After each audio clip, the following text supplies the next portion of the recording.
NFL draft is officially open with the first pick, with the second pick, with the 32nd pick. The Detroit Lions select, the Jacksonville Jaguars select, the Carolina Panthers select, the Green Bay Packers select Jordan Love. Oh my God! Come on! I cannot believe it. One of the best times to draft a quarterback is when you don't need one. Why didn't you get a wide receiver in a wide receiver rich draft? Packers window is closed.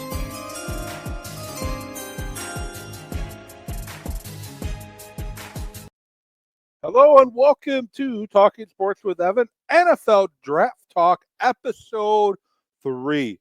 I'm flying solo here tonight as the guest I had scheduled had a family emergency arrive and he unable to join me here tonight. So you just get Evan on Talking Sports with Evan. And it's been a great first 2 episodes of Talking Sports with Evan, NFL Draft Talk, as I've had Newt Weston and Jacob Westendorf, first 2 episodes of talking about the upcoming NFL draft, which will be held live in Green Bay, Wisconsin, in just almost 2 months from now, April 24th, 25th, and 26th. The NFL draft will be in Green Bay. Held in Green Bay, Wisconsin. I do plan on being there. Not sure what I'm doing yet, but I do plan on being there. So, big thank you for those 2. You can find the past episodes of Talking Sports with Evan Draft Talk on my YouTube channel, where you're watching this right now. Talking Sports with Evan, subscribe, and make sure you subscribe because you're not going to want to miss an episode of this series that I am putting out there centered around NFL draft content. You can also find me on X at Evan with Sports, and you can find me on Facebook, Talking Sports with Evan. Also have a weekly show you can listen to anywhere you get your podcasts.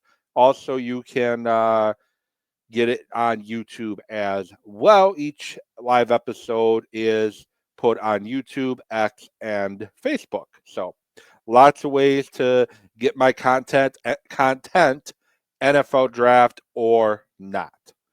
So a big thank you to Jacob and Newt for coming on and talking about the NFL draft and prospects that they like, and just kind of giving a little more insight to what the 2025 NFL draft is going to look like. And in reality, this probably should have been episode 1. This episode is going to be focused on the Packers, what the Packers need this offseason, and maybe some names that I'm going to keep keeping an eye on in this year's NFL draft. These are guys that I've seen pop up in mock drafts for the Packers. And I'm going to also talk, again, like I said, specifically about what do the Green Bay Packers need to compete for a Super Bowl in 2025. Now, if we go back to 2024 for a minute, the Packers finished 11-6. They made the NFL, the playoffs, as a 7th seed for the 2nd year in a row. But unlike 2 years ago, they fell in the wild card round to the Eagles, who eventually went on to win the Super Bowl. And I guess the question can be asked is, how close are the Green Bay Packers to being on the level of the Eagles and the Chiefs? How close are they really to being there? I know that's a question that everybody has differing opinions on, and I'm going to speak like an optimist here. I think the Packers are close. I think the Packers are very close to being a Super Bowl contender if they nail this offseason. I think they can be a Super Bowl contender. But there's things they need to do in this offseason to really warrant the standard there. The biggest problem the Packers had in 2024, in my opinion, is they couldn't get out of their own way, especially on offense. The defense made great strides as the season went along, and the Packers, to me, legitimately had a championship caliber defense. but unfortunately the offense couldn't get out of their own way, and they kept struggling to sustain drives, sustain big plays. There's been lots of drops. And let's be real, Jordan Love didn't look like Jordan Love for a chunk of the year due to a lingering knee and groin issue. The hope is that Jordan Love can stay healthy in 2025 and he can take that next step as a starting quarterback. I think we've pretty much seen that Jordan Love is a NFL starting quarterback. If you look around the league, he is definitely worthy of starting in the NFL. The question is, how good can he get? And that's going to be the next question that needs to be answered. And if he can stay healthy, I think the sky's the limit for Jordan Love and his ability to change arm angles to push the ball down the field. Now, looking at this Packer roster, looking at the depth chart, take a look at what do the Packers need in 2025 to take that next step and what can they find in the draft. So I'm going to look at the Packers depth chart really quick. I'm going to go position by position by position and kind of giving you my thought on the Packers roster right now where they need to improve on. I'm going to start with the quarterback position. You have the starting quarterback in Jordan Love, the backup in Malik Willis, and then you also have Sean Clifford on the roster too for whatever reason, but I digress. The quarterback position, the Packers are fine. Jordan Love's a quality starter who hopefully can take that next step as a starter to be more of a top 5 to 10 quarterback in the league instead of a top 10 to 15 quarterback in the league. And I think a healthy Jordan Love, you could take that next step. The Packers also have a very, very high quality backup quarterback in Malik Willis, who's in the last year of his contract in Green Bay. Unless you want to try to move him for draft picks to get even more picks, you're fine at quarterback. But the thing is, in this year's NFL draft, if I'm the Packers, I would definitely entertain trading Malik Willis for draft capital because this is not a very good draft for quarterbacks. In reality, if it was any other year, Shedeur Sanders and Cam Ward likely wouldn't be first-round picks. So ultimately, maybe they can move Malik Willis for some draft capital and get even more draft picks and even more ability to move around the board. Overall, right now, they do not need a quarterback. They're set at that position. Running back. Another position the Packers are pretty set at. Josh Jacobs had a great first year in Green Bay, lived up to the hype when they signed him. Emmanuel Wilson showed to be more than a capable backup running back for the Packers. And Chris Brooks was another guy who showed that he could be a third down running back. Where you look at him, he played some fullback, he played some tailback. He's a guy that can do a little bit of everything out of the backfield. And blitz pickup was one area where he definitely showed a lot. You also drafted Marshawn Lloyd in the draft last year, which he didn't get to play a lot due to injury, hamstring injury, ankle injury, and hopefully they get the ankle figured out. But ultimately, the Packers are fine at tailback. A.J. Dillon, we don't even know if he's going to play football again, but hey, they're fine with what they have on the roster. Moving on to wide receiver. This is a position the Packers could definitely add some depth. And they have a couple avenues that they can go for adding talent to the room. There's free agency, there's trades, and then there's a draft. And in free agency, likely, very likely, Davante Adams is going to be released in New York. And that's a guy who's very familiar with the system, with the scheme, with what the Packers want to do. And I think he would be an incredible asset to guys like a Jaden Reed and Dontavion Wicks. I think a Davante would be a great asset. T. Higgins, not going to get T. Higgins now. He's going to get franchise tagged. And you're not going to give up a first and a second round draft pick for the rights to pay T. Higgins $28 million a year plus. It's just not going to happen. They definitely need bodies in that room. And I mentioned the free agency route with Davante Adams being probably the front runner there as a Packer fan. But you also look at the wide receiver room. Christian Watson is likely out until November with the ACL. He's also in the last year of his contract. Romeo Doubs, 2 concussions in a very short amount of time. He's also in the last year of his contract. Bo Melton, I believe, is an exclusive rights free agent at the once the new league starts. Then you have Jaden Reed going into year 3, Dontavion Wicks going into year 3, and Malik Heath going into year 3. Jaden Reed, Dontavion Wicks both had big issues with the drops. The Packers, as a team, led the league in drops. And I think I saw a stat from Ryan Wood that a good chunk of those drops were considered very highly catchable footballs. And if they would have all been completed, Jordan Love's the top 4 when it comes to completion percentage in the league rather than the bottom 4. Jaden Reed didn't take that next step. Dontavion Wicks didn't take that next step. Malik Heath didn't take that next step.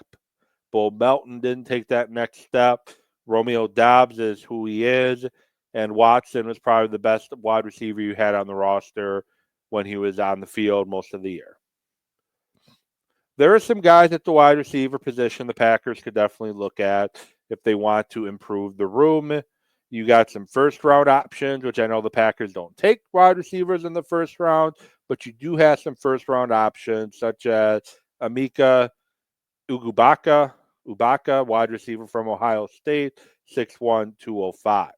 You can also take wide receivers in the later rounds. You got Jaden Higgins from Iowa State, 6'3", 6'4", wide receiver, 217 pounds. You get that big downfield threat that you're missing right now without Christian Watson. You have Jack Beck from TCU, 6'1", 214. He can be a potential option for you. You got Caden Prather, 6'3", 209 from Maryland. You got Ty Felton, 6'1", 86 from Maryland. And Eric Manor from Stanford, 6'2", 210. Those are all guys that the Packers can take a look at in the second, third, or fourth round. And you also have Jalen Royals from Utah State, 5'11", 210, who also has some experience catching footballs from Jordan Love. Those are some wide receivers that the Packers could potentially look at to add talent to that room. Now, Josh Jacobs ruffled some feathers, coming out saying that they need a true number 1 wide receiver. And I don't disagree at all with Josh Jacobs. This past year, they didn't need a true number 1 receiver because you had a lot of young talent that you were hoping somebody was going to take that next step. Unfortunately for the Packers, nobody did. And now we're talking about needing a number 1 wide receiver. But who's to say Reed or Wicks don't make that third-year jump and they become that guy? But you still, like I said, need talent in the room. Reed, Heath, and Wicks are all entering year 3. And Doubs and Watson are in their final year of their rookie contract. So you definitely got to prepare for losing one, if not both of them. And you also got to remember that with Romeo Doubs, he also was suspended for a game too due to conduct detrimental to the team. Moving to the tight end position, you have Tucker Kraft, which has been a great find. He has been one of the top tight ends at times in the league. Just need more consistency, and the Packers need to find a way to make sure he's being utilized in the offense along with Jaden Reed. You also have Luke Musgrave, who rookie year showed flashes, and sophomore year couldn't stay healthy. Had an ankle injury that kept him out for most of the year. That's your 2 big weapons in your tight end room. But then you also have Ben Sims and you have Tyler Davis to add depth to that room. Could the Packers draft a guy in the 5th, 6th, 7th round to add competition to the back half of that room? Definitely. Tyler Davis hasn't played in a while. Ben Sims is more of a special teamer. So definitely could add some depth to that room. Moving to the tackle position. Starting tackle-wise, on paper, the Packers are set. Rasheed Walker has been one of the better pass-blocking left tackles over the course of the last 2 years, and Zach Tom has been one of the best offensive linemen in all of football since he's taken over that right tackle spot. But here's the issue. They're both going into the last year of their contract, and if I had to make a prediction, I would say Zach Tom will have a new contract by the time training camp ends. I don't think he goes into the 2025 regular season without a new contract. But Rasheed Walker is going into the last year of his contract. Zach Tom, you're going to have to spend a lot of money on. And Rasheed Walker, you might have to. But even if you go beyond the starters, Andre Dillard is likely gone. He's a free agent. Kadeem Telfort was not very good. And that's really, and Travis Glover wasn't very good. You need depth at the tackle position. You do have Jordan Morgan, who was starting to settle in at right guard before the shoulder injury popped back up. Is he more of your guard, though? Or do you want to maybe move him out at that tackle position as well? Excuse me. And you'd have him for at least 4 more seasons as opposed to Walker in the last year of his deal. Tackles the Packers could look at in this year's NFL draft. If you want to go in the first round, you do have Cameron Williams out of Texas. You also have Marcus Mabot from Purdue, Brandon Crenshaw Dickerson from Florida, Cornelius from Oregon, Gary Zabit from North Dakota State, and then you have Irsay from Minnesota, all guys you can have in the 2nd, 3rd, or 4th round. And we all know the Packers always seem to find very good offensive linemen in the later rounds. And then some of those guys I mentioned could probably even play a guard, which is another position that they could address too. You have good starter in Elton Jenkins, who is probably one of the best guards in all of football. You could definitely upgrade from Sean Ryan. Maybe Jordan Morgan is that upgrade. I don't know. But it would definitely be interesting to see that competition this coming season. And you also got to remember, too, that Sean Ryan is entering the last year of his contract as well. Guys they can look at. And then Josh Myers, your starting center, is a free agent. And you can definitely do better at that position. He was not one of the better centers in the NFL in the 2024 or 2023 or the 2022 seasons, and you can definitely upgrade that position. Guys you could look for, you have Jonah Monahan from USC, Jared Wilson from Georgia, Seth McLaren from Ohio State. You could always hit the Ohio State envelope again, and then Dylan Fairchild out of Georgia. And the thing you got to keep in mind with the Packers, too, for guards, the Packers love drafting guys who played the tackle position in college and kicking them inside the guard.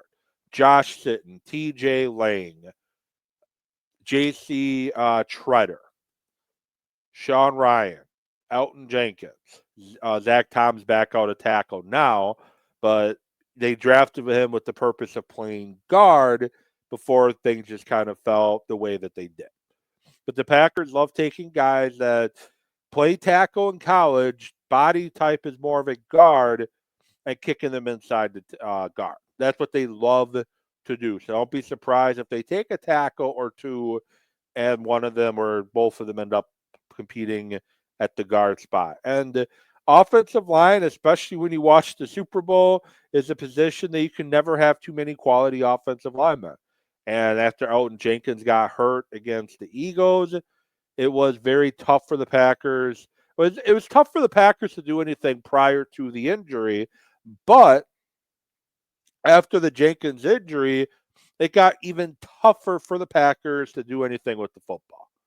You need to stockpile talent at the offensive line position. And then you do also still have Jacob Monk, who kind of had a redshirt year in his rookie year in the NFL. Is he ready to take that next step at that center position? But you could definitely take a guard and tackles at some point in this draft. Before we move over to the defense, just want to say once again, you can find Talking Sports with Evan, right here on YouTube. Make sure you subscribe. Going to have guests coming up throughout the NFL draft process, the NFL Combine just down the road as well. You can find me on Facebook, Talking Sports with Evan, and on X or Twitter, whatever you want to call it, at Evan Witt Sports. EVANWIT Sports. And you can follow me there, and you can watch every live episode, go live stream once a week to kind of give an update and thought process on the current events, more specifically focused on the Wisconsin sports, and talk about some stuff going on around the NFL, NBA, MLB, whatever, college basketball as well. You can also find the show on Substack, audio version, if you don't want to see this face for 30 minutes plus. You can always go to Substack, where you can listen to the podcast Sports Thoughts from Evan.substack.com. And you can also find Talking Sports with Evan on Apple and Spotify as well. So, moving on to the Packers defensive side of the ball. What can the Packers do to improve the defensive side of the ball? Well, let's start looking at the depth chart first. Starting with defensive end, you have Rashawn Gary, you have Kingsley Enagbare, you have Lucas Van Ness, you have Brenton Cox Jr., you have Aaron Mosby. Interior, you have Kenny Clark, you have Devontae Wyatt, you have Cody Wooden, you have Carl Brooks, and you have TJ Slayton, who is a free agent, and he may not be back. I think it's safe to say we all saw in the Super Bowl that you need a defensive line that consistently get pressure on the quarterback. And hey, they got 6 sacks in the Super Bowl on Pat Mahomes. But they also got pressure, got him off his spot, they rattled him, and they made things extremely difficult for Mahomes. Mahomes is seeing ghosts out there. Mahomes is seeing ghosts. That's how much they got in Patrick Mahomes' head, and they were able to take advantage of it. I can count on one hand the number of games the Packers played like that in the 2024 season. Tennessee, Houston, New Orleans. Those are 3 games that they got constant pressure on the quarterback, made it difficult for the quarterback to throw. I think most of the Packers' sacks came in those 3 games. The Packers have to be better up front. Lucas Van Ness has looked like a disappointment. Rashawn Gary has yet to take that next step that you want to see from a guy that is paid to be one of the top edge guys in all of the NFL. Kenny Clark, not a good year at all as a 3-tech. Maybe you can kick him back to the 1-tech position and get a new 3-tech. Devontae Wyatt can be that 3-tech a little bit too. But you still got to add bodies to that room. You can as much as I like Brenton Cox and Kingsley Enagbare and Aaron Mosby, you can definitely upgrade in those spots. And some guys on the defensive line to look at for the Packers this year. You have James Pierce Jr., who from Tennessee, a little bit under their weight, a little undersized weight-wise on what they typically look at from the edge position. But hey, their thresholds are mostly playing a 3-4. Now they play a 4-3. Maybe they move around that a little bit. Shamir Stewart from Texas A&M, 6'5", 281. very high upside, not a ton of college production, but he is a gamer. He attacks. He has a motor that doesn't stop, but he does need some fine tuning. And speaking of fine tuning, Makeel Williams, Georgia, 6'5", 265, not even 21 years of age yet. And he's another guy that has a lot of tools that just needs to be fine tuned. You also have Jared Ivey and Jack Sawyer from Ohio State. Jared Ivey's from Ole Miss. Kicking inside of the defensive tackle position, you have Tyleik Williams out of Ohio State, 6'3", 327. Derek Harmon out of Oregon, 6'5", 310. And you have Kenneth Grant from Michigan, 6'3", 342. And Kenneth Grant can run. He is a big boy, and he may test at the combine and get himself out of the Packers draft range with how good he really is, and how fast he really is. And if he can test, put up good numbers at the combine, he may jump into the top 15. And you got to remember, this is not a deep. The defensive line position's deep, but overall, this is not a deep draft. I'm seeing draft pundits that I read a lot of their stuff commenting about how there's probably only about 12 to 14 true first-round guys in this year's draft. But like I said, those are some guys to keep an eye on for the defensive line position of the Packers. Moving on to linebackers. The Packers got a steal in Edgerrin Cooper. Quay Walker played better later in the year before his injury. His two best games of the season were against the Dolphins and the 49ers, two coaches who typically do a good job of exploiting linebackers and making the linebackers struggle quite a bit. Quay Walker had his two best games against those. You also have Tyron Hooper, who's going into a second year for Missouri. Isaiah McDuffie, Eric Wilson are free agents. I would say bring one of them back, not both. And if you look to upgrade the position, you have Jalon Walker from Georgia, Jamon Dumas Johnson from Kentucky. It'll be a late draft pick, and Jeffrey Bassa from Oregon, 6'1", 226. Now, the 226 might be a little bit lighter than what they typically want at the linebacker position, but those are just three names that pop out to me that I've seen mocked to the Packers. Everybody I'm saying right now, name-wise, these are all guys that I've seen from different sites mocked to the Green Bay Packers in mock drafts. Now, I've also seen, full disclosure, Abdul Carter from Penn State in mock drafts going to Green Bay, but that was also in October. There's no way Abdul Carter gets out of the top 3 in the draft. Just want to say full disclosure there. The defensive back position for the Packers, very messy. You have Keyshawn Nixon, who's probably better the less time he's on the outside. Eric Stokes is a free agent. Carrington Valentine has made some strides, but is he ready to be cornerback 1 or 2? I don't know. And the elephant in the room, Jair Alexander. Don't really know what to say about him except that his days in Green Bay is probably done. And I really enjoyed Jair Alexander. I think he brought a lot to the table when it comes to top-notch cornerback play during his time in Green Bay. But unfortunately, as I said in this past week's Talking Sports with Evan, that the best ability is availability when I was talking about Chris Middleton, and Jair Alexander has not been available really the last 2 years. I think he's played 14 games in the last 2 years.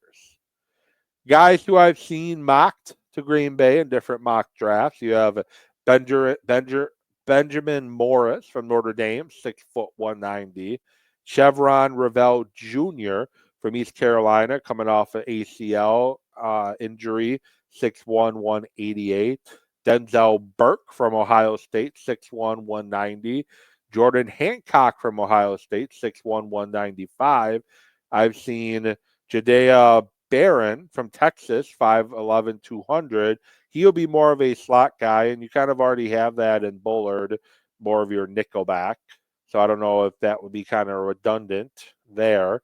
But, hey, just find football players and figure out where they work. Trey Amos from Ole Miss, 6', 195. And the pipe dream for me, but I know he's not going to be around at 23, is Will Johnson out of Michigan, 6'2", 202. Packers are pretty set at safety, but guys to keep an eye on would be Hunter Wohler, and maybe that's just me being a Badger fan. And then Nick Emanuori from South Carolina. But overall, the Packers are pretty set at the safety position with Xavier McKinney, Evan Williams, and Javon Bullard. They're pretty set there. Punter, just bring Whelan back. Don't waste a draft pick on a punter. Bring Brandon McManus back. Don't waste a draft pick on a kicker. And try to bring in additional competition for the long snapper spot. But there we have it. The episode 3 of Talking Sports with Evan NFL Draft Talk is over. And I want to thank you all for spending some time watching this week's episode. I apologize for just 30 minutes of just me, but I'm going to work to have guests on in the upcoming weeks. And again, make sure you tune in next week to get the latest episode of Talking Sports with Evan, NFL Draft Talk edition. Hope you have a great rest of your day, week, whatever, when you're watching this. And I will get back at you later.